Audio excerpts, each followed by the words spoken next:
Hello बच्चों, good morning. मैं अमरदीप और आप सबका हमारे YouTube channel global chemistry classes bye Amardeep sir में स्वागत है। आज केमिकल काइनेटिक्स का यह तीसरा वीडियो लेक्चर है और जैसा कि मैंने पहले भी आपको कहा है कि किसी भी चैप्टर का जो कॉन्सेप्ट होता है वो शुरुआत के 3-4 क्लासेस में होता है। तो ज़रूरत है कि आपको 3 से 4 क्लास में ज़्यादा से ज़्यादा उसको रिविज़न करें, ज़्यादा से ज़्यादा उस पर अभ्यास करें, ठीक है, जिससे कि आप हर चैप्टर में एंजॉय कर पाएंगे। क्लियर है? तो इसी के साथ हम शुरुआत करते हैं। आज हम लोग नए टॉपिक के साथ शुरुआत करेंगे और आज का हमारा टॉपिक है ऑर्डर ऑफ रिएक्शन। इसके अलावा भी बहुत सारे टॉपिक है, पहले ऑर्डर ऑफ रिएक्शन पढ़ेंगे। तो जैसा कि हमने यहाँ पे हेडिंग लगाया ऑर्डर ऑफ रिएक्शन। अब सवाल ये है कि ऑर्डर ऑफ रिएक्शन होता क्या है। लास्ट क्लास में हमने आपको रेट लॉ एक्सप्रेशन पढ़ाया था, याद होगा। अब थोड़ा समझते हैं कि ऑर्डर ऑफ रिएक्शन है क्या। रेट लॉ एक्सप्रेशन में आप देखे होंगे कि जब आप रेट लॉ एक्सप्रेशन लिखते हैं तो रेट लॉ एक्सप्रेशन कहते किसको थे। रेट ऑफ रिएक्शन जो था वो कॉन्सेंट्रेशन ऑफ रिएक्टेंट से रिलेट करता था, रिलेट होता था। इसी एक्सप्रेशन को लोग बोलते थे रेट लॉ एक्सप्रेशन। तो रेट लॉ एक्सप्रेशन में रिएक्टेंट के एक्टिव मास के ऊपर जो पावर होता है, रेट लॉ एक्सप्रेशन में रिएक्टेंट के ऊपर, प्रत्येक रिएक्टेंट के ऊपर एक पावर होता है। उस पावर को उस रिएक्टेंट का ऑर्डर कहलाता है। वह पावर उस रिएक्टेंट का क्या कहलाएगा, ऑर्डर कहलाएगा।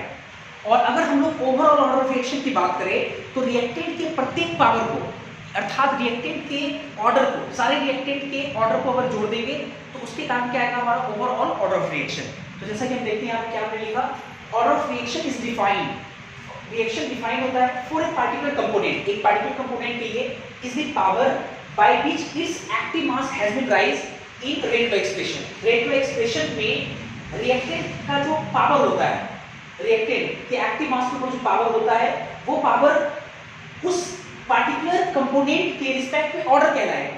फिर मैंने लिखा and overall order of reaction is equal to the sum of order of each component या ईच रिएक्टेंट। प्रत्येक रिएक्टेंट के ऑर्डर के जोड़ के बराबर होता है कौन, आपका ऑर्डर ऑफ रिएक्शन। तो इसको समझने के लिए क्या करते हैं कि हम एक रिएक्शन कंसीडर करते हैं और उसके अकॉर्डिंग के लिए बात करेंगे हम लोग। जैसे अगर मान लो हमने एक रिएक्शन लिया, consider a general balanced chemical reaction. मान लो हमने लिया ए का ए, स्मॉल बी के बी से साथ रिएक्शन करके स्मॉल सी का सी, या चलो एम से बात कर लेते हैं तो स्मॉल एम का कैपिटल एम और स्मॉल एन का कैपिटल एन का फॉर्मेशन तक, ऐसा एक रिएक्शन लिया। तो इस रिएक्शन के लिए फ्रॉम रेट लॉ, क्या रेट लॉ से हम लोग क्या लिख सकते हैं, रेट लॉ से हम लोग रेट लॉ से लिख सकते हैं रेट, याद होगा आपको, बराबर के एक्टिव मास ए का। तो एक्टिव मास को हम रिप्लेस कर देंगे इससे, कॉन्सेंट्रेशन से। तो हम लोग लिख सकते हैं ए का कॉन्सेंट्रेशन की पावर एक्स, याद होगा आपको, और बी की कॉन्सेंट्रेशन की पावर वाई। तो यहां देखेंगे हियर, यहां x2 होगा is the order of A. x क्या होगा, a का ऑर्डर कहलाएगा क्योंकि a की पावर x है। y is the order of b। इसलिए ऑर्डर, अगर ओवरऑल ऑर्डर ऑफ रिएक्शन अगर हमको चाहिए, ओवरऑल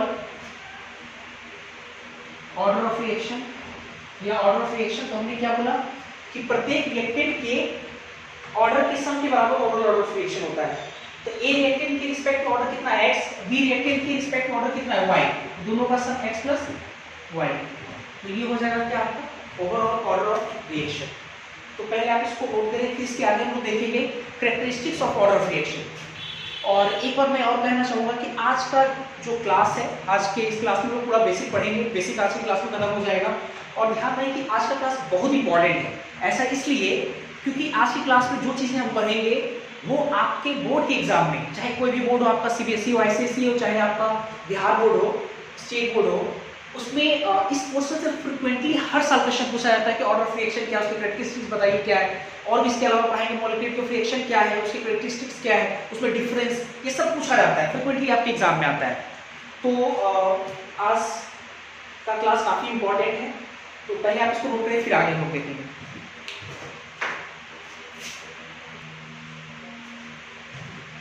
इसके बाद हम लोग देखेंगे characteristics of order of reaction. अभी हम लोग पढ़े थे ऑर्डर ऑफ रिएक्शन, ठीक है। चलो हमने हेडिंग लगाया characteristics of order of reaction. Order of reaction के बहुत सारे कैरेक्टरिस्टिक्स हैं, तो एक एक करके हम लोग डिस्कस करेंगे और कोशिश करेंगे कि क्लास में ही याद हो जाए, ठीक। चलिए समझते हैं पहले। अच्छा, आपको याद होगा कि ऑर्डर ऑफ रिएक्शन अगर हम बात करें कि order of reaction experimental concept है या थ्योरेटिकल कॉन्सेप्ट, तो आपको याद होगा जब मैंने आपको रेट लॉ पढ़ाया था, रेट लॉ से पहले मैंने आपको पढ़ाया था law of active mass, law of active mass. तो उस लॉ ऑफ एक्टिव मास में हमने आपको मेंशन किया था कि किसी भी रिएक्शन का जो रेट होता है एक्टिव मास के गुणनफल के पावर, प्रत्येक है ना रिएक्टेंट के एक्टिव मास के पावर एक एक्सपेरिमेंटल वैल्यू आता है, आपको याद होगा, जिसको हम लोग एक्सपेरिमेंटली डिटरमाइन करते हैं। और उसी एक्स और वाई को हम लोग क्या माने बाद में, ऑर्डर ऑफ रिएक्शन, उसी एक्स और वाई को। तो मैंने पहले ही आपको मेंशन किया था कि एक्स और वाई जो आपका है वो क्या है, आपका एक्सपेरिमेंटली डिटरमाइन होता है। तो इसका मतलब ये हुआ, अगर हम आपसे पूछे कि order of reaction experimental concept है या थ्योरेटिकल कॉन्सेप्ट, तो आपका जवाब होना चाहिए एक्सपेरिमेंटल कॉन्सेप्ट। तो पहला कैरेक्टरिस्टिक तो यही हो गया हमारा, पहला क्या हो जाएगा हमारा, order of reaction is an experimental concept या is determined experimentally, अर्थात एक्सपेरिमेंटल कॉन्सेप्ट, ठीक है। पहला तो ये हो गया इसका कैरेक्टरिस्टिक्स। चलो सेकंड देखते हैं, पहले वो क्लियर है, हम लोग सब पहले ही समझ चुके हैं कि एक्सपेरिमेंटल कॉन्सेप्ट, ठीक है। इसका सेकंड देखते हैं जरा। सेकेंड किताब लिखता है कि ऑर्डर ऑफ रिएक्शन जो है वो जीरो हो सकता है, किसी के रिस्पेक्ट में ऑर्डर जीरो हो सकता है, नेगेटिव हो सकता है, पॉजिटिव हो सकता है, फ्रैक्शन हो सकता है। लेकिन किताब ये भी लिखता है कि overall order of reaction can never be negative. आप समझिए थोड़ा हम कहना क्या चाह रहे हैं। किताब का एक लाइन ये है कि ऑर्डर जो है, ऑर्डर ऑफ रिएक्शन वो जीरो हो सकता है, नेगेटिव हो सकता है, पॉजिटिव हो सकता है, फ्रैक्शन हो सकता है, अर्थात कुछ भी हो सकता है, लेकिन overall order of reaction can never be negative, मतलब overall order of reaction negative नहीं हो सकता है। तो सेकंड पॉइंट हम लिख सकते हैं order of reaction can be, क्या हो सकता है, 0,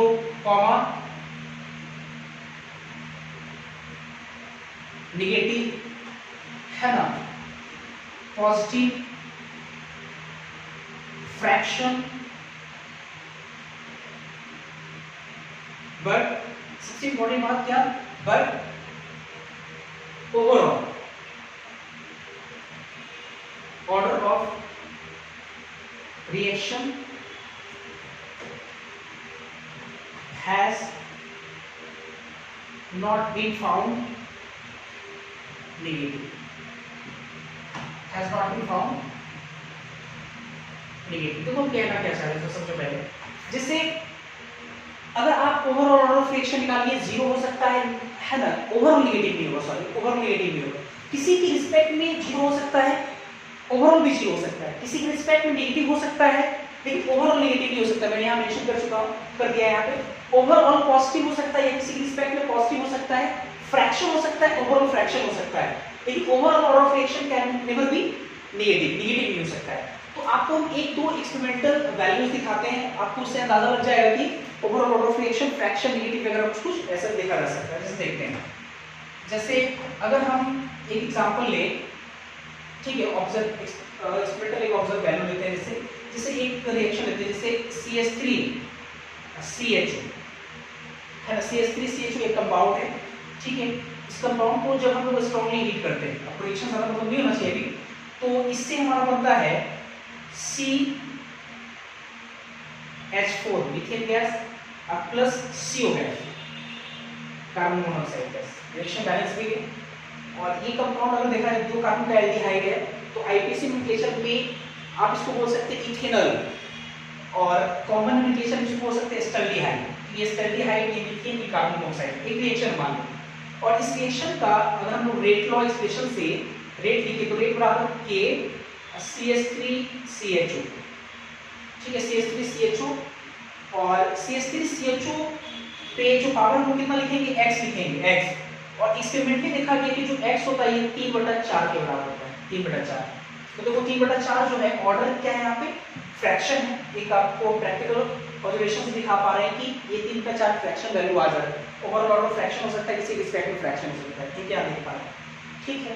एक और एग्जांपल आपको जैसे दिखाते हैं, जैसे एक और एग्जांपल दिखाते हैं आपको, जैसे 2 मोल O3 गैस, ठीक है, टूट करके 3 मोल O2 गैस का फॉर्मेशन करता है।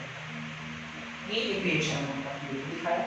और इसमें अगर रेट में एक्सप्रेशन से लिखेंगे तो रेट बराबर होता है O3 के पावर 2 और O2 के पावर -1, O2 के पावर -1। देखिए आपके मन में एक सवाल होगा, सवाल ये होगा कि सर आपने रेट लो एक्सप्रेशन ऐसे क्यों लिखा, रेट लो एक्सप्रेशन में कांस्टेंट K होता और O3 की पावर x होता, O2 तो होता नहीं यहाँ पे। तो मैं आपको एक बात बता दूं, ये चीजें आपको आगे जाने के बाद समझ में आएगा। अच्छा, मैं आपको ये जरूर महसूस करा सकता हूँ कि O2 भी आ सकता है उसमें। कैसे आ सकता है, आप देख सकते हो कि K नहीं लिखे हम, हालांकि होना चाहिए तो K। तो K को हम क्या किए, K को इन टर्म्स ऑफ O2 का कंसंट्रेशन, K को हटा कर दो, K को रिप्लेस कर दी O2 के कंसंट्रेशन में। ऐसा हम लिख सकते हैं, ये आगे आपको सिखाएंगे, प्रोवेट टू केमिकल इक्विलिब्रियम का ही कॉन्सेप्ट है, ठीक है। तो ये ऐसा हम लोग लिखे, मान लो ऐसा लिखे तो हम लोग देख पा रहे हैं क्या कि O3 के रिस्पेक्ट में 2 है ऑर्डर और O2 के रिस्पेक्ट में -1 ऑर्डर है। तो आप देख सकते हो कि एक पर्टिकुलर कंपोनेंट के रिस्पेक्ट में ऑर्डर नेगेटिव है, जैसा कि मैंने बोला भी नेगेटिव, लेकिन हमने एक चीज बोला कि overall order reaction can never be negative. तो ओवरऑल जब ऑर्डर आप निकालोगे यहाँ पे, ओवरऑल ऑर्डर ऑफ रिएक्शन तो कितना आएगा, +2 और -1, अर्थात 1 आएगा, पॉजिटिव आएगा, है ना। 2 में से 1 घटेगा ना, 2 - 1 तो 1 आ जाएगा आपका। और 1 क्या है, ओवरऑल ऑर्डर आपका क्या है, पॉजिटिव, तो नेगेटिव होगा नहीं, ठीक है। तो ये 2 पॉइंट हुआ। तीसरा पॉइंट चलो देखते हैं हम लोग। तीसरा पॉइंट बढ़िया से 6-7 पॉइंट है इसमें, 6 पॉइंट देखते हैं। अब तीसरा पॉइंट समझो पहले। तीसरा पॉइंट क्या है कि ऑर्डर जो है, ऑर्डर ऑफ रिएक्शन, ये चेंज कर सकता है। अगर कोई रिएक्शन अगर आप करा रहे हैं, बढ़िया से कोई रिएक्शन हम लोग करा रहे हैं, अगर हम उस रिएक्शन के एक्सपेरिमेंटल कंडीशन में बदलाव करें, सराउंडिंग कंडीशन में बदलाव करें या रिएक्शन कंडीशन में बदलाव करें, तो कंडीशन अगर बदलेंगे तो कंडीशन के बदलने से उस रिएक्शन का ऑर्डर बदल सकता है, ऐसा किताब लिखता है। और हम आपको एक प्रैक्टिकल ऑब्जर्वेशन दिखाएंगे, हालांकि आपको पॉइंट याद रखना है। हम लिखने जा रहे हैं ऑर्डर ऑफ रिएक्शन में चेंजेस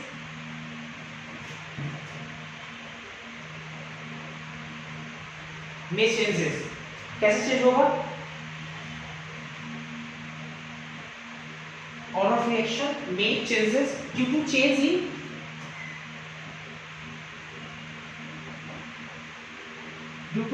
इन क्या, एक्सपेरिमेंटल कंडीशन लिख सकते हैं या रिएक्शन कंडीशन या सराउंडिंग कंडीशन। चलो हम लिख देते हैं एक्सपेरिमेंटल कंडीशन। एक ही चीजें हैं, एक्सपेरिमेंटल कंडीशन, किसी भी रूप से बदलाव कीजिए, ऑर्डर ऑफ रिएक्शन चेंज कर सकता है due to change in experimental condition. आपको एक एग्जांपल दिखाते हैं, एक प्रैक्टिकल ऑब्जर्वेशन दिखाएंगे, उससे आपको समझ में आएगा अच्छे से। जैसे हम एक कंपाउंड लिए, ये ट्रायंगल तो नहीं, मैथ के ट्रायंगल होगा ये, आपको याद होगा ये 3 कार्बन का साइकिल है ये, तो 1 कार्बन 2 कार्बन 3 कार्बन, इसको लोग बोलते हैं साइक्लोप्रोपेन, याद होगा आपको, इसका मॉडल नाम है साइक्लोप्रोपेन। 3 कार्बन का एक साइकिल है, साइकिल में साइक्लो, 3 कार्बन के प्रो और सब सिंगल बॉन्ड है साइक्लोप्रोपेन। साइक्लोप्रोपेन जब आइसोमेराइजेशन रिएक्शन में पार्टिसिपेट करता है, आइसोमेराइजेशन या ऐसे समझो, साइक्लोप्रोपेन जो है किसी रिएक्शन की मदद से, किसी कारण से ये कन्वर्ट होता है इसमें, आपका इसमें कन्वर्ट होता है, ठीक है। और ये आपका क्या है, 1 2 3 कार्बन को क्या बोलते हैं, प्रो, और डबल बॉन्ड है तो प्रोपीन, साइक्लोप्रोपेन प्रोपीन में कन्वर्ट होता है। और मेरा ये कहना है कि ये जो रिएक्शन है ये आइसोमेराइजेशन रिएक्शन है, आइसोमेराइजेशन रिएक्शन, ठीक है। आइसोमेराइजेशन रिएक्शन कैसे, आपको याद होगा आइसोमर किसको बोलते हैं, आप पढ़े होंगे कि केमिकल या मॉलिक्यूलर फॉर्मूला सेम हो लेकिन स्ट्रक्चर में अंतर हो, तो इस फिनोमेना को हम लोग बोलते हैं आइसोमेरिज्म, आपको याद होगा। तो अगर आप इसका मॉलिक्यूलर फॉर्मूला इसका मॉलिक्यूलर फॉर्मूला चेक करो, दोनों का मॉलिक्यूलर फॉर्मूला सेम है, तो एक कंपाउंड दूसरे कंपाउंड में जब बदल रहा है, दोनों का मॉलिक्यूलर फॉर्मूला सेम है, स्ट्रक्चर अलग है, तो इस फिनोमेना को हम लोग क्या बोलेंगे? आइसोमेरिज्म। तो हम लोग बोल सकते हैं आइसोमेराइजेशन रिएक्शन हुआ है। जैसे देखो कैसे, मॉलिक्यूलर फॉर्मूला कितना कार्बन? 3 कार्बन, C3, यहाँ पे 2 हाइड्रोजन, यहाँ 2 हाइड्रोजन, यहाँ 2 हाइड्रोजन, तो कितना H 6, 4 6। अब यहाँ पर अगर देखोगे 1 कार्बन 2 कार्बन 3 कार्बन, तो यहाँ मॉलिक्यूलर फॉर्मूला कितना है? C3, यहाँ पे 2 हाइड्रोजन, यहाँ पे 1 हाइड्रोजन, यहाँ पे 3, तो 2 1 3 3 6, हाइड्रोजन देखो 6। मॉलिक्यूलर फॉर्मूला सेम है और स्ट्रक्चर अलग अलग है, आइसोमेराइजेशन रिएक्शन। सबसे इंपॉर्टेंट बात, अब जब बढ़िया समझ देगा, जैसे हमने आपको लिखा कि ऑर्डर ऑफ रिएक्शन में चेंजेस बदल सकता है due to change in experimental condition. अगर एक्सपेरिमेंटल कंडीशन बदलते हैं तो देखा गया कि अगर हम हाई प्रेशर पे इस रिएक्शन को कराते हैं बढ़िया से हाई प्रेशर पे, तो उस समय इस रिएक्शन का जो ऑर्डर है, ओवरऑल ऑर्डर ऑफ रिएक्शन जो निकल के आता है वो एक आता है, अर्थात फर्स्ट ऑर्डर काइनेटिक्स होता है, पहला ऑर्डर फर्स्ट ऑर्डर आता है। लेकिन जब इसी रिएक्शन को अगर हम लोग लो प्रेशर गैस पर करें, लो गैस प्रेशर पे करें या लो प्रेशर पे अगर हम लोग परफॉर्म कराएं, तो लो प्रेशर पे ये फर्स्ट ऑर्डर किसमें बदल जाता है? सेकेंड ऑर्डर बदल जाता है। मतलब हम एक लाइन बोल सकते हैं कि ये जो above chemical reaction is first order kinetics. First order kinetics क्या? At high pressure region, high pressure, but लेकिन सेकेंड ऑर्डर हो जाता है kinetics at low pressure region. तो इस एक्सपेरिमेंटल ऑब्जर्वेशन से हम एक बात ये कह सकते हैं कि ऑर्डर बदल सकता है अगर हम एक्सपेरिमेंटल कंडीशन या सराउंडिंग कंडीशन या रिएक्शन में किसी तरह का हम लोग बदलाव करें। तो बदलाव करने से रिएक्शन का जो ऑर्डर है वो पलट सकता है, बदल सकता है, जैसा कि प्रैक्टिकल ऑब्जर्वेशन हम लोग देख पा रहे हैं। तो इसका एक कैरेक्टरिस्टिक्स ये भी होगा कि ऑर्डर ऑफ रिएक्शन में changes due to change in experimental condition. Clear है? तो पहले आप इसको नोट करें, फिर आगे हम लोग देखते हैं, जो 3 पॉइंट अभी और हैं, आप पहले इसको नोट करें। इसके बाद हम लोग characteristics of order of reaction में नेक्स्ट पॉइंट देखेंगे। नेक्स्ट पॉइंट समझते हैं जरा। अभी जब 3 पॉइंट हम लोग पढ़े, चौथा पॉइंट, किताब लिखता है कि ऑर्डर ऑफ रिएक्शन 3 से ज़्यादा नहीं मिलता है, रेयरली मिलता है, काफ़ी कम देखने को मिलता है 3 से ज़्यादा।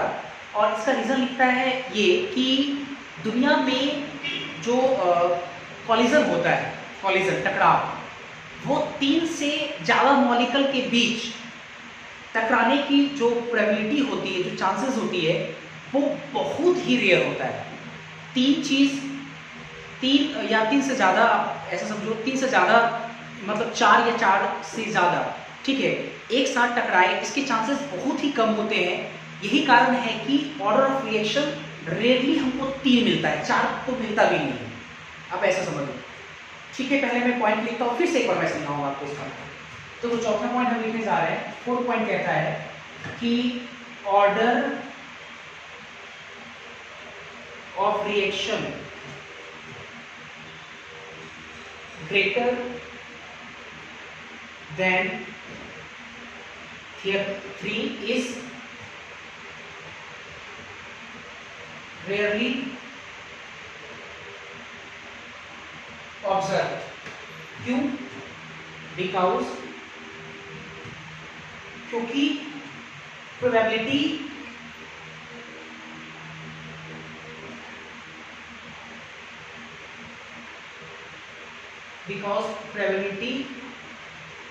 of colliding more than 3 molecules simultaneously is rare।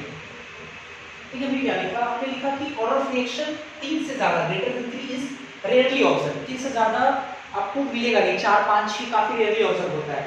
Because probability of colliding more than 3 molecule simultaneously is rare. हमने कहा कि 3 से ज़्यादा मॉलिक्यूल का एक साथ साइमल्टेनियसली एक साथ कोलाइडिंग होना, प्रोबेबिलिटी ऑफ कोलाइडिंग मतलब कि टकराने की चांसेस जो होगा वो क्या होगा, रेयर होगा। आप ऐसे समझो, दुनिया में बहुत सारे कॉलिजन होते हैं, अगर आप सारे कॉलिजन को उठाकर देखो तो तकरीबन 90 से 95% जो होता है वो बाइमॉलिक्यूलर कॉलिजन होता है। बाइमॉलिक्यूलर का मतलब होता है 2 मॉलिक्यूल का एक साथ टकराना। इसके चांसेस बहुत ज़्यादा होता है, 90 से 95%, 90 से 95%। और जो 5% जो बचता है, मतलब आपका जो 5 से 10% जो होता है वो ट्राइमॉलिक्यूलर कॉलिजन होता है। ट्राइमॉलिक्यूलर मतलब 3 मॉलिक्यूल एक साथ टकराएगा। आप ऐसा समझो ना, आप तो बहुत सारे फिनोमेना देखते हैं आप अपने चारों ओर, तो आप देखते होंगे क्या कि कभी कभी आप सड़क पे चल रहे हैं तो 2 लोग टकरा रहा है, जब टक्कर हो रहा है तो अगर आप देखोगे गाड़ी का किसी के भी साथ, तो अगर आप टक्कर देखते हो तो टक्कर में एक चीज़ देखते हैं हम लोग क्या कि 2 चीज़ एक साथ टकराता है, 2 चीज़ एक साथ, एक टाइम में 2 चीज़ एक साथ टकराता है, इसका मतलब वो बाइमॉलिक्यूलर कॉलिजन है। कभी आपने ऐसा नहीं देखा होगा कि 4 चीज़ सेम टाइम पे एक बार टकराया, इसके चांसेस बहुत कम है। हो सकता है पॉसिबल, ऐसा नहीं कि बिल्कुल नहीं है, हो सकता है, लेकिन इसके चांसेस बहुत कम है। जैसे आप ऐसे समझो, एक रिएक्शन कंटेनर है, उस रिएक्शन कंटेनर में बहुत सारे मॉलिक्यूल है, तो बहुत सारे मॉलिक्यूल है और मान लो कि चूंकि मॉलिक्यूल क्या होता है, रेंडम मोशन में घूमता फिरता है, तो अगर घूमता फिरता है ऑब्वियस एक मॉलिक्यूल दूसरे मॉलिक्यूल से टकराएगा, लेकिन एक मॉलिक्यूल का दूसरे मॉलिक्यूल के से टकराना एक पार्टिकुलर टाइम में, एक खास टाइम में, है ना, ये आपको ज्यादा मिलेगा। मतलब 2 मॉलिक्यूल एक साथ टकराए, इसके चांसेस आपको उस कंटेनर में बहुत ज्यादा मिलेगा, 90 से 95% होगा। लेकिन अगर हम बोले कि 3 मॉलिक्यूल एक साथ टकराए, इसके चांसेस बहुत कम होंगे, 5 से 10% होंगे। लेकिन 4 मॉलिक्यूल एक पार्टिकुलर टाइम में टकरा जाए, इसके चांसेस बहुत ही कम है। तो यही कारण है कि ऑर्डर ऑफ रिएक्शन आपको 3 तो मिलता है, लेकिन 3 भी आपको रेयरली मिलता है, 3 से ज्यादा बहुत ज्यादा रेयरली मिलता है आपको। तो हमने लिखा order of reaction greater than 3, मतलब 3 से ज्यादा, 4 वगैरह, 4, 5 ये सब is rarely observe because probability of colliding more than 3 molecules simultaneously is rare. हां, एक छोटा सा पॉइंट हम मेंशन करेंगे कि 90 से 95 जो परसेंट है, ये कैसे कॉलिजन होते हैं, बाइमॉलिक्यूलर कॉलिजन।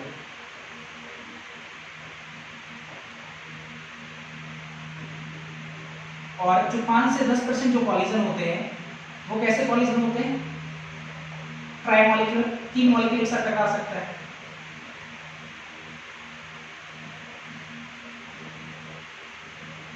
ट्राइमॉलिक्यूलर कॉलिजन, है ना, और बाकी सब तो काफी रेयर होगा। ये चौथा पॉइंट समझ में आ गया होगा। चलिए इसके बाद देखते हैं फिफ्थ पॉइंट, 5वां पॉइंट।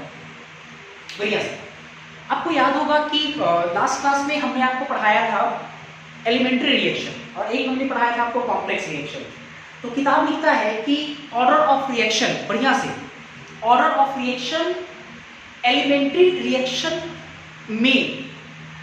रिएक्शन में या सिंपल रिएक्शन में ऑर्डर ऑफ रिएक्शन जो होगा वो डायरेक्ट कोफिशिएंट के बराबर होगा।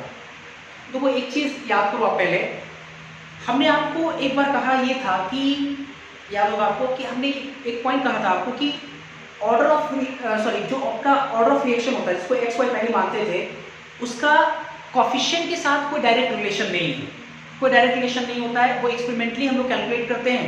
हाँ, एक्सपेरिमेंटली कैलकुलेट करते हैं तो इत्तेफाक होगा कि एक्स और वाई जो आपका है, जो ऑर्डर जिसको हम लोग बोलते हैं, वो आपके कोफिशिएंट के बराबर हो जाए, रिएक्शन में जो कोफिशिएंट के बराबर हो जाए या नहीं भी हो सकता है, ठीक है, क्योंकि वो एक्सपेरिमेंटली है। लेकिन आज हम एक नया चीज आपको ये बोल रहे हैं कि अगर रिएक्शन एलिमेंट्री है, तो उस रिएक्शन में जो ऑर्डर ऑफ रिएक्शन होगा वो कोफिशिएंट के बराबर होगा। अर्थात एक्स और वाई इस पर डायरेक्ट जो है, जो कोफिशिएंट हम लोग लगाते थे स्मॉल बी, उसके डायरेक्ट बराबर होगा। आज हम ये कह रहे हैं, ठीक है। इसका मतलब ये हुआ कि अगर आप 11th क्लास में केमिकल इक्विलिब्रियम पढ़े थे, केमिकल इक्विलिब्रियम, उस केमिकल इक्विलिब्रियम में हम लोग देखते थे कि जब रेट लो एक्सप्रेशन लिखते थे, फॉरवर्ड रिएक्शन का रेट, तो उसमें रिएक्टेंट के एक्टिव मास को उसके कोफिशिएंट के पावर को चढ़ा देते थे। तो वहाँ इसलिए चढ़ाते थे क्योंकि वो रिएक्शन एलिमेंट्री होता था, एलिमेंट्री, ठीक है ना, क्लियर है डेटा। चलो देखते हैं इसके बाद ये पॉइंट हम लिखेंगे क्या, कि order of reaction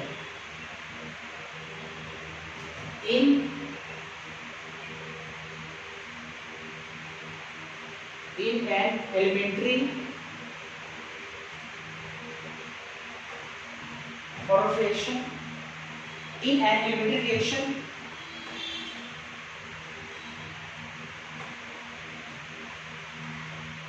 elementary reaction में order of reaction जो है is equal to their तो must be equal to लिखते हैं पक्के से, है ना, must be equal to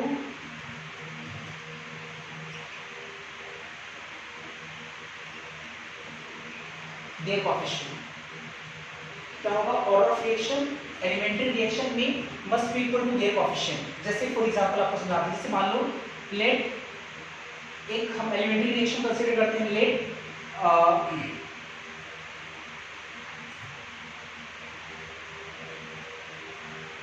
N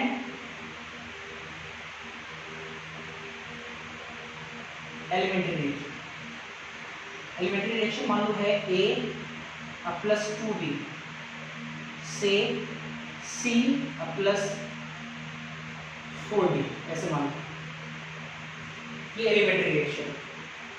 तो इस रिएक्शन में अगर हम लोग अब रेट लिखेंगे, रेट, तो रेट बराबर लिख सकते हैं के, क्योंकि पहले मैंने बोल दिया कि एलिमेंट्री रिएक्शन है, लेट एन एलिमेंट्री रिएक्शन, एक एलिमेंट्री रिएक्शन ये लिए, तो इसमें रेट हम डायरेक्ट क्या लिख सकते हैं, के, ए की कॉन्सेंट्रेशन की पावर x नहीं, हमको समझ में आ रहा है कि x अपडेट 1 के बराबर होगा, और b की कॉन्सेंट्रेशन की पावर कितना लिखेंगे, 2, क्योंकि कोएफिशिएंट के बराबर होगा, must be equal to their coefficient.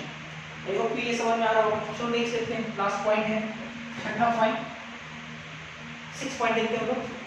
छठा पॉइंट अगर बात करें कॉम्प्लेक्स रिएक्शन में, तो देखो हमने अभी आपको समझाया कि एलिमेंट्री रिएक्शन में ऑर्डर ऑफ रिएक्शन कोएफिशिएंट के पक्के से बराबर होगा, क्लियर है, लेकिन कॉम्प्लेक्स रिएक्शन में ऐसा नहीं होगा। तो हम लोग लिख सकते हैं छठा पॉइंट क्या, order of reaction in a complex reaction में और may not be equal to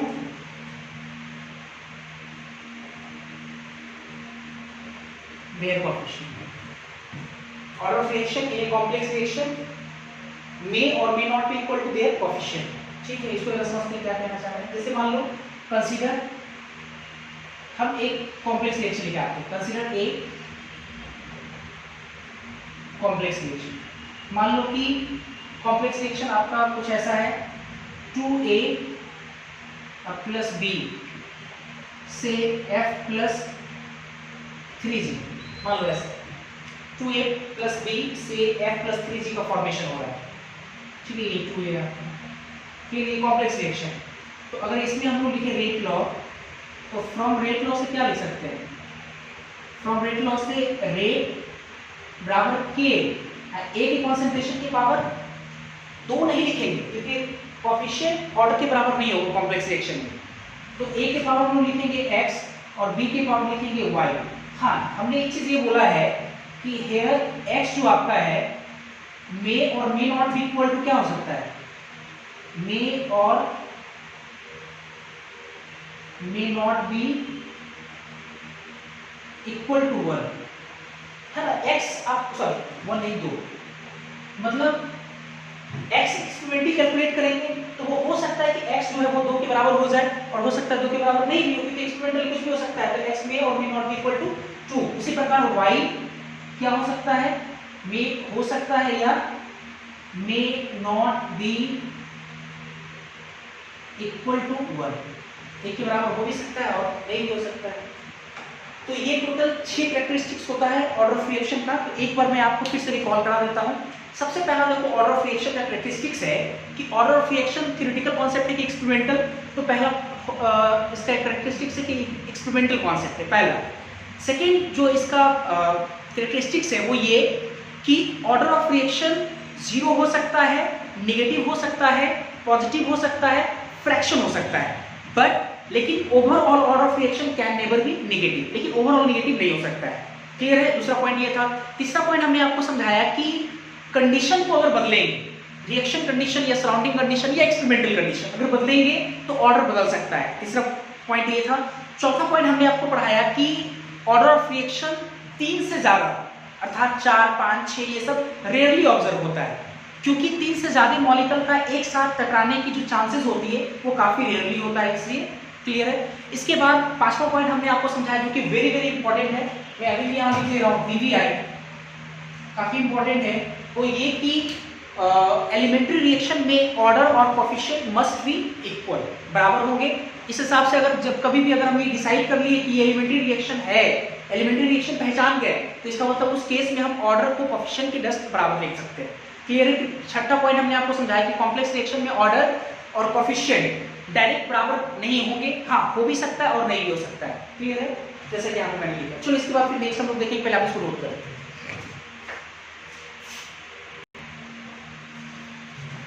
इसके बाद हम लोग नया टॉपिक स्टार्ट करेंगे।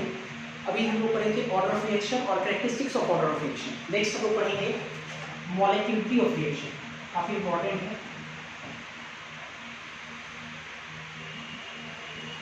मॉलिक्यूलरिटी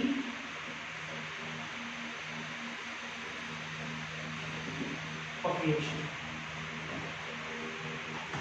मॉलिक्यूलरिटी ऑफ रिएक्शन समझते हैं है क्या। जैसे मॉलिक्यूलरिटी ऑफ रिएक्शन, सबसे पहली बात ये कि मॉलिक्यूलरिटी ऑफ रिएक्शन जो है वो एलिमेंट्री रिएक्शन के लिए डिफाइन होता है, सिर्फ एलिमेंट्री रिएक्शन। तो हमको बोलना पड़ेगा किस रिएक्शन में? Elementary reaction. तो एलिमेंट्री रिएक्शन में रिएक्टिंग स्पेसीज, रिएक्टिंग स्पेसीज का मतलब क्या होता है? जो रिएक्ट करता है, अर्थात रिएक्टेंट। रिएक्टेंट एटम हो सकता है, मॉलिक्यूल हो सकता है, आयंस हो सकता है। तो इसके मिनिमम संख्या को, minimum number of reacting species in an elementary reaction is called molecularity of reaction। हम ये बोलना चाह रहे हैं कि molecularity of reaction किस में डिफाइन होता है? elementary reaction में। तो किसी भी elementary reaction में reacting species की minimum संख्या को हम लोग क्या बोलेंगे? उस reaction का molecularity of reaction कहेंगे। तो इस बात को पहले लिखते हैं। molecularity of reaction लिखेंगे कि molecularity of reaction is defined the minimum number of reacting species। so reacting species किस किस फॉर्म हो सकता है? that is एटम हो सकता है, मॉलिक्यूल हो सकता है या आयंस हो सकता है, मॉलिक्यूल्स या आयंस हो सकता है। इन किसमें? In and elementary reaction.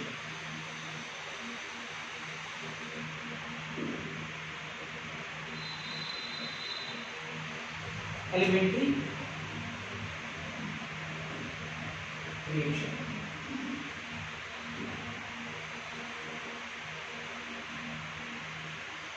ठीक, वो लिखा molecularity of reaction is defined the minimum number of reacting species that is atom, molecule, ion in an elementary reaction। इसमें दो पॉइंट बड़ा इंपॉर्टेंट है, बच्चे इसी में गड़बड़ाते हैं। पहली बात एलिमेंट्री रिएक्शन काफी जरूरी है लगाना, और दूसरी बात मिनिमम नंबर। ठीक है, हम लोग रिएक्टेंट के मिनिमम नंबर को और किसी भी एलिमेंट्री रिएक्शन में जो रिएक्टिंग मॉलिक्यूल का जो सबसे मिनिमम संख्या हो उसी को क्या बोलेंगे? Molecularity of reaction. इसको एग्जांपल समझना पड़ेगा। जैसे देखते हैं, जैसे फॉर एग्जांपल, जैसे अगर मान लो हमें कंपाउंड लिए अमोनियम नाइट्रेट NH4 है ना, और NO2, NH4 और NO2, अभी ये सॉल्ट है, अमोनियम केटायन और NO2 minus anion, cation ion का सॉल्ट होता है, सॉल्ट है, ये सॉलिड होगा।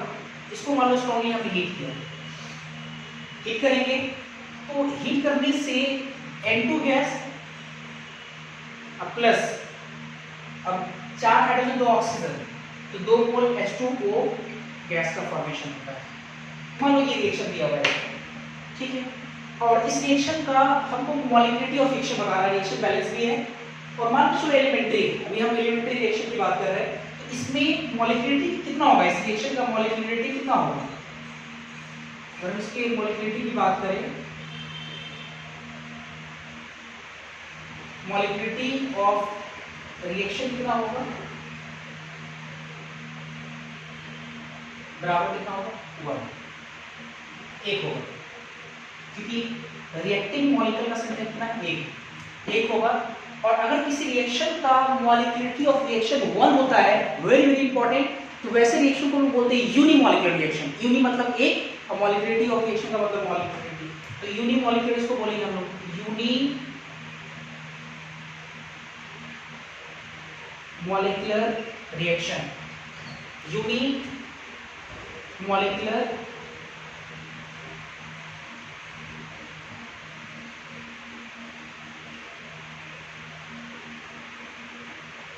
ठीक है, यूनिमॉलिक्यूलर रिएक्शन। ठीक, एक दो एग्जांपल और देख लीजिए। फॉर एग्जांपल, जैसे अगर मान लो H2 गैस और I2 गैस आपस में कंबाइन हुआ, और कंबाइन होने के बाद 2 मोल HI हाइड्रोजन आयोडाइड गैस का फॉर्मेशन कर रहा है, ये एक रिएक्शन है। मान लो चलो ये भी एलिमेंट्री है, तो इस रिएक्शन का मॉलिक्यूलरिटी ऑफ रिएक्शन बराबर कितना लिख सकते हैं हम लोग, 2। कैसे कैसे लिख सकते हैं हम लोग, अगर देखें तो कैसे 2 लिख सकते हैं, देखो जरा यहाँ पे H2 I2 आपस में रिएक्ट करके 2HI बना रहा है, तो H2 का कितना रिएक्टिंग मॉलिक्यूल है, 1, I2 का रिएक्टिंग मॉलिक्यूल का संख्या कितना है, 1, तो हमने लिखा minimum number of reacting molecule, ठीक है, इन एन एलिमेंट्री रिएक्शन। तो रिएक्टिंग मॉलिक्यूल का संख्या कितना है, 1, ये रिएक्टिंग मॉलिक्यूल, एक ये रिएक्टिंग मॉलिक्यूल, तो 1 + 1 कितना हो गया, 2। इस रिएक्शन का मॉलिक्यूलरिटी ऑफ रिएक्शन कितना होगा, 2। और किसी रिएक्शन का अगर 2 मॉलिक्यूलरिटी ऑफ रिएक्शन, तो वैसे रिएक्शन को लोग बोलते हैं बाई बोलते हैं, 2 के लिए बाई बढ़ा जाता है, बाई मॉलिक्यूलर रिएक्शन बोलेंगे। तो ये कहलाएगा आपका बाई मॉलिक्यूलर रिएक्शन। ये सारे कॉन्सेप्ट ऑर्गेनिक केमिस्ट्री में आएंगे जब हम आपको SN1 SN2 रिएक्शन पढ़ाएंगे। SN1 SN2, 1 2 स्टैंड्स फॉर 1 मतलब यूनिमॉलिक्यूलर रिएक्शन, और 2 stands for the bimolecular chemical reaction. ठीक है, खैर आने वाले समय में देखेंगे हम लोग, छोटी छोटी बातें सीख रहे हैं। सो नेक्स्ट, अगर मान लो कि हम रिएक्शन लेते हैं 2 मोल NO गैस O2 गैस के साथ कंबाइन होकर के 2 मोल NO2 गैस का फॉर्मेशन कर रहा है, रिएक्शन बैलेंस है, मान लो एलिमेंट्री है, तो इस रिएक्शन का मॉलिक्यूलरिटी ऑफ रिएक्शन कितना आएगा, 3 आएगा। 3 कैसे, अब देखो NO का कितना रिएक्टिव मॉलिक्यूल, 2, और O2 का कितना है, 1, कुछ नहीं तो 1, तो 2 + 1 कितना, 3। तो इस रिएक्शन का मॉलिक्यूलरिटी ऑफ रिएक्शन क्या होगा, 3 को हम बोलेंगे ट्राई। तो ऐसे रिएक्शन जिसकी मॉलिक्यूलरिटी ऑफ रिएक्शन 3 है, तो उसको हम बोलेंगे ट्राई मॉलिक्यूलर रिएक्शन। क्या बोलेंगे इसको हम लोग, try molecular reaction. Very very important, ठीक है, ये तो आपको समझ में आ गया। अब देखो क्या है कि कई बार हम लोग डेफिनेशन पढ़ लेते हैं, है ना, उस पर कुछ एग्जाम्पल भी कर लिए, लेकिन अगर एग्जामिनर चाहे आपको तो आपको मिसगाइड कर सकता है। कैसे मिसगाइड करेगा, थोड़ा सा मैं आपको समझाना चाहूँगा। मॉलिक्यूलरिटी ऑफ रिएक्शन को और सिंप्लीफाई करके दिखाते हैं हम आपको कि कैसे आप जो है मिसगाइड हो सकते हैं ना। जैसे मान लो फॉर एग्जांपल कि आपको एक रिएक्शन दिया हुआ है, 1/2 मोल H2 गैस, 1/2 मोल I2 गैस आपस में कंबाइन होकर के 1 मोल HI गैस का फॉर्मेशन कर रहा है। रिएक्शन में कोई प्रॉब्लम नहीं, रिएक्शन बाकी में है, मान लो एलिमेंट्री भी है ना, मान लो क्या एलिमेंट्री है, और हमको इस रिएक्शन का मॉलिक्यूलरिटी ऑफ रिएक्शन निकालना है। तो आप क्या निकालोगे, मॉलिक्यूलरिटी, क्योंकि आप लोग का आदत है आंख बंद करके हम पढ़ेंगे, दिमाग को काम करेंगे नहीं, आंख बंद कर लेंगे हम, मॉलिक्यूलरिटी ऑफ रिएक्शन। तो आप क्या करोगे, मिनिमम रिएक्टिव मॉलिक्यूल का संख्या, तो आप करते हो सर H2 का हाफ है और I2 का हाफ है, और हाफ प्लस हाफ हम लोग क्या कर देंगे, जोड़ देंगे, हाफ प्लस हाफ जोड़ देंगे, तो ये कितना हमारा हो जाएगा, 1 आ जाएगा। इस रिएक्शन का मॉलिक्यूलरिटी ऑफ रिएक्शन कितना हो जाएगा, 1 हो जाएगा। तो जब एक जो आप बोल रहे हो ये गलत है, एक नहीं होगा। क्यों नहीं होगा? तो ऐसे समझो, हम डिफाइन किए नंबर ऑफ रिएक्टिंग स्पेसीज, है ना। Molecular reaction is defined as minimum number of reacting species molecular atom या आयन इन एलिमेंट्री रिएक्शन। तो एलिमेंट्री रिएक्शन में रिएक्टिंग मॉलिक्यूल की संख्या को, तो एक चीज बताओ, किसी भी जो मॉलिक्यूल का संख्या होता है, मॉलिक्यूल का संख्या या एटम का संख्या या आयन का संख्या, ऑब्वियस है वो एक इंटीजर होता है। आपको ऐसा नहीं लगता है, आपको ऐसा अगर हम एक बात बोले आपको कि आधा H2 और आधा I2, तो क्या H2 आधा होगा? आधा तो होगा नहीं। नंबर ऑफ रिएक्टिंग मॉलिक्यूल, तो नंबर ऑफ रिएक्टिंग जो स्पीशीज होगा वो तो पूरा क्या होगा? क्वांटाइज होगा आपका, 1 2 3 4 5 में होगा। एक इंटीजर वैल्यू होगा, 4 reactive molecule, 5 reactive molecule, 6 reactive molecule. क्या हाफ रिएक्टिव मॉलिक्यूल बोलना अच्छा लग रहा है? या हाफ डिफाइन होता है, हाइड्रोजन का आधा लाएंगे, हाइड्रोजन आधा काट कर लाएंगे, ऐसा होता ही नहीं है। तो आप क्या करें जाने अनजाने में कि आप H2 का आधा, I2 का आधा, मतलब H2 का आधा और I2 आधा आपस में रिएक्ट कर रहा है, H2 का आधा मॉलिक्यूल। तो H2 का आधा मॉलिक्यूल क्या होगा? ये अनडिफाइंड फॉर्म है, क्योंकि जब भी होगा रिएक्टिव मॉलिक्यूल, जब भी होगा तो एक संख्या आएगा। संख्या क्या होना चाहिए? इंटीजर होना चाहिए। हाँ, ऐसे हो सकते हैं एक मॉलिक्यूल H2, ये डिफाइंड फॉर्म है, लेकिन हाफ मॉलिक्यूल H2 बिल्कुल डिफाइंड नहीं है। तो इसका मतलब जो हाफ प्लस हाफ ये नहीं होना चाहिए, गलत है लिखा हुआ है कि नहीं? ये होगा नहीं, ठीक है। तो इस तरह से आप इस गाइड में आप ध्यान रखिए कि ये वैल्यू हमेशा क्या होना चाहिए? आपका इंटीजर वैल्यू होना चाहिए, फ्रैक्शन वगैरह नहीं होना चाहिए। नेक्स्ट एक और एग्जांपल देखते हैं, जैसे चलो एक और देखते हैं। जैसे अगर यही रिएक्शन में अगर हम ऐसे लिखें, 2 molecule H2, 2 molecule I2 reaction करके 4 मॉलिक्यूल HI का फॉर्मेशन कर रहे हैं, तो रिएक्शन में कोई दिक्कत नहीं है, रिएक्शन बैलेंस है, मान लो एलिमेंट्री है। अब इस रिएक्शन का अगर हम लिखेंगे मॉलिक्यूलरिटी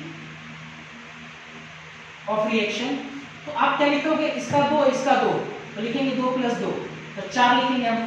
4 ये गलत है, 4 नहीं होगा। 4 क्यों नहीं होगा सर? इसमें क्या दिक्कत है? इसमें तो फ्रैक्शन नहीं है, इसमें इंटीजर तो है ही। 2 मॉलिक्यूल H2 का 2 मॉलिक्यूल I2 का रिएक्शन तो कर ही सकता है। लेकिन एक बात क्या है कि जैसे हमने पहले मेंशन किया मिनिमम नंबर, इन छोटी-छोटी बात पर ध्यान देना पड़ेगा। मिनिमम नंबर, तो मिनिमम नंबर होना चाहिए, और वो एग्जांपल कहीं ना फ्रेम किए हैं, कहीं ना कहीं देखो यहाँ फ्रेम कर चुके हैं। तो इसका मिनिमम नंबर कितना होगा? एक मॉलिक्यूल, इसका 1 मॉलिक्यूल और इसका 2 मॉलिक्यूल, तो मिनिमम नंबर अगर 1 और 1 है तो इसका मॉलिक्यूलरिटी 4 नहीं हो सकता है। 2 + 2 नहीं करेंगे, 1 + 1 2 आएगा इसका, क्योंकि मिनिमम नंबर आप नहीं ले रहे, आप थोड़ा सा नंबर को बढ़ा दे रहे। मिनिमम तो 1 और 1 होगा, क्लियर? बैलेंस रिएक्शन में मिनिमम 1 और 1 होगा, तो इसमें वो 4 नहीं होगा। मेरा ख्याल है कि आपको ये सारी बातें समझ में आ रहा होगा। तो पहले आप इसको नोट करें, ये मॉलिक्यूलरिटी ऑफ रिएक्शन खत्म हो गया। इसके बाद हम लोग पढ़ेंगे मॉलिक्यूलरिटी ऑफ रिएक्शन का कैरेक्टरिस्टिक्स। पहले आप इसको नोट करें, इसके बाद हम लोग पढ़ेंगे characteristics of molecularity of reaction. चलो देखते हैं, जैसे देखो एक चीज और समझो पहले। यहाँ पे characteristics of molecularity of reaction यहाँ पढ़ेंगे, लेकिन आपके बोर्ड में सवाल ठीक है आ सकता है ऐसे कि characteristics of order of reaction बताइए क्या है, और ऐसा भी सवाल हो सकता है कि characteristics of molecularity of reaction बताइए क्या है। या सवाल ऐसा भी हो सकता है कि what is the difference between molecularity of reaction and order of reaction. सवाल इस तरह से भी हो सकता है। तो मैं क्या कर रहा हूँ कि जिस प्रकार से आपको ऑर्डर ऑफ रिएक्शन के कैरेक्टरिस्टिक्स को पढ़ाया है, उसी प्रकार से हम मॉलिक्यूलरिटी ऑफ रिएक्शन के कैरेक्टरिस्टिक्स को पढ़ा देते हैं पॉइंट वाइज। और आप क्या करना, डिफरेंस के लिए दोनों के पॉइंट को क्या करना, पेज को भी से बांट करके आप आराम से लिख सकते हो वैसे, ठीक है। देखो सबसे पहला characteristics of molecularity of reaction के लिए आपको याद होगा कि हम लोग जब पढ़े characteristics of order of reaction, तो उसमें पहला कैरेक्टर क्या था? उसका पहला कैरेक्टर था एक्सपेरिमेंटल कॉन्सेप्ट था। आप मॉलिक्यूलरिटी ऑफ रिएक्शन को देख करके अंदाजा लगाओ कि क्या ये एक्सपेरिमेंटल कॉन्सेप्ट है या थ्योरेटिकल कॉन्सेप्ट है। बिल्कुल आपका थ्योरेटिकल कॉन्सेप्ट है। क्यों थ्योरेटिकल कॉन्सेप्ट है? क्योंकि हम साफ साफ पढ़े हैं कि किसी भी एलिमेंट्री रिएक्शन में जो आपका रिएक्टिंग स्पीशीज होगा, रिएक्टिंग स्पीशीज, उसके संख्या को बोलेंगे मॉलिक्यूलरिटी ऑफ रिएक्शन। तो हम लोग बोल सकते हैं कि मॉलिक्यूलरिटी ऑफ रिएक्शन जो है, molecularity of reaction is a theoretical concept. बिल्कुल ये थ्योरेटिकल कॉन्सेप्ट है आपका, ठीक है। पहला पॉइंट क्लियर हो गया। सेकेंड पॉइंट, आपको याद होगा उसमें सेकंड पॉइंट हम लोग पढ़े थे कि ऑर्डर ऑफ रिएक्शन जीरो हो सकता है, नेगेटिव हो सकता है, पॉजिटिव हो सकता है, फ्रैक्शन हो सकता है, वगैरह वगैरह। अब इसमें जरा उसी हिसाब से सोचते हैं, तो क्या आप मेरे को सोच के बताओ, क्या और मॉलिक्यूलरिटी ऑफ रिएक्शन जीरो हो सकता है? बिल्कुल नहीं, जीरो तो बिल्कुल नहीं होगा। सोचने वाली बात है। Minimum number of reacting species, अगर कोई रिएक्शन हो रहा है तो रिएक्टेंट रहना ही रहना है, और रिएक्टेंट का कुछ ना कुछ संख्या होगा ही होगा, तो अभी से जीरो तो हो नहीं सकता है। क्या निगेटिव हो सकता है? बिल्कुल नहीं हो सकता है। नेगेटिव किस बात का? Number of reacting species, obviously positive होगा। अच्छा, क्या फ्रैक्शन हो सकता है? तो जैसा कि हम लोग अभी थोड़ी देर पहले पढ़े मॉलिक्यूलर रिएक्शन, तो फ्रैक्शन नहीं हो सकता है। क्लियर है? इसका मतलब कि molecularity of reaction is a natural number. तो हम लोग यहाँ लिख सकते हैं कि मॉलिक्यूलरिटी जो है of reaction can not be zero, negative और फ्रैक्शन, बल्कि क्या बोल सकते हैं, मॉलिक्यूलरिटी ऑफ रिएक्शन क्या हो सकता है, of reaction is a natural number, that is 1 2 3 4 इसके पास है ना। चलो तीसरा पॉइंट देखते हैं। तीसरा पॉइंट आपको याद होगा, हम लोग डेफिनेशन में मेंशन किए थे कि मॉलिक्यूलरिटी जो होता है वो किसके लिए डिफाइन होता है? एलिमेंट्री रिएक्शन के लिए, कॉम्प्लेक्स रिएक्शन के डिफाइन नहीं होता है। एनसीईआरटी का एक लाइन है, वो काफी इंपॉर्टेंट है, आपको समझना पड़ेगा। लिखा हुआ है साफ साफ उसमें कि molecularity of reaction is only defined for elementary reaction. Complex reaction, in complex reaction molecularity of reaction has no any significance. मतलब कॉम्प्लेक्स रिएक्शन के लिए मॉलिक्यूलरिटी ऑफ रिएक्शन का कोई महत्व नहीं। Molecularity of reaction complex reaction के लिए define नहीं होता है। ये एनसीईआरटी का लाइन है, तो ये लाइन को हम लोग यहाँ लिखेंगे पहले। थर्ड पॉइंट क्या हो जाएगा हमारा कि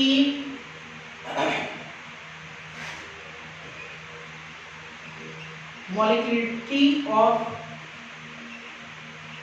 reaction is only defined for elementary reaction. In complex reaction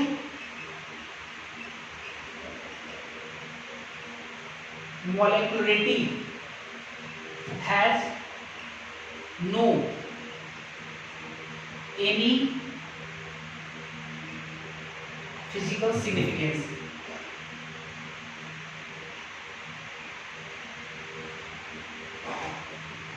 ये वेरी वेरी इंपॉर्टेंट है, ये एनसीईआरटी का लाइन है कि there is no physical significance, ठीक है, of molecularity of reaction in complex reaction. Clear?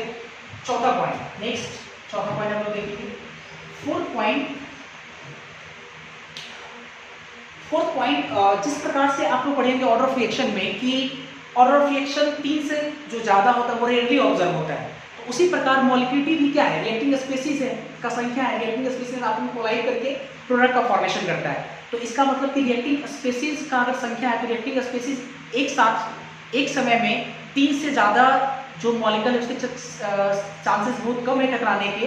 तो इसका मतलब ये होगा कि हम लोग बोल सकते हैं कि 3 से ज्यादा मॉलिक्यूल की रिएक्शन रियर ऑब्जर्व होता है। तो हम लोग चौथा पॉइंट लिख सकते हैं, molecularity of reaction is greater than 3 is rarely observed, 3 से ज्यादा, because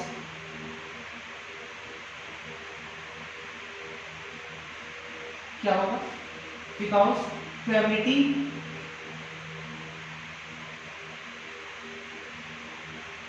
of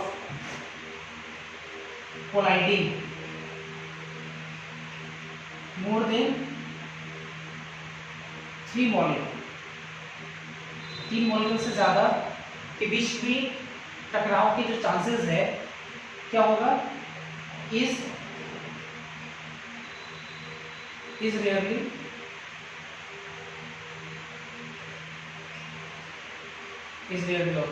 probability of colliding more than 3 molecule is rarely observed। एक आधार 3 से ज़्यादा आपको molecular रिएक्शन भी नहीं मिलेगा।